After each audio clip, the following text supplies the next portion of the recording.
ঘরে দারিদ্র আসার ৩১টি ছোট কারণ। ১. রান্নাঘরের কাছে প্রস্রাব করা। ২. ভাঙা চিরুনি দিয়ে মাথা আঁচড়ানো। ৩. ভাঙা জিনিস ব্যবহার করা। ৪. ঘরে আবর্জনা রাখা। ৫. আত্মীয়দের সাথে খারাপ ব্যবহার করা। ৬. বাম পায়ে প্যান্ট পরা। ৭. সন্ধ্যায় ঘুমানো। ৮. অতিথি এলে রেগে যাওয়া। ৯. আয়ের চেয়ে বেশি খরচ করা। ১০. দাঁত কামড়ে রুটি খাওয়া। ১১. ৪০ দিনের বেশি চুল রাখা। ১২. মঙ্গলবার চুল কাটা। ১৩. দাঁড়িয়ে প্যান্ট পরা। ১৪.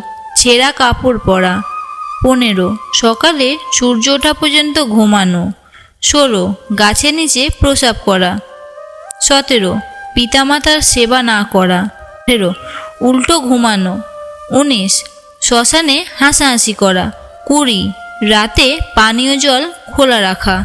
২১. যারা রাতে ভিক্ষা করেন তাদের কিছু না দেওয়া। ২২. খারাপ চিন্তা আনা, শুদ্ধতা ছাড়া ধর্মগ্রন্থ পড়া। ২৩. হাত না ধুয়ে খাবার খাওয়া। ২৪. আপনার সন্তানকে অভিশাপ দেওয়া। ২৫. দরজায় বসে থাকা। ২৬. রসুন এবং পেঁয়াজের খোসা পোড়ানো। ২৭. সন্ন্যাসী সাধুর কাছ থেকে রুটি বা অন্য কোনো জিনিস কেনা। ২৮.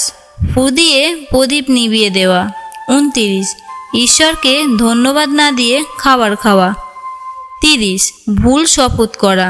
৩১. জুতো উল্টো রেখে সোজা না করা।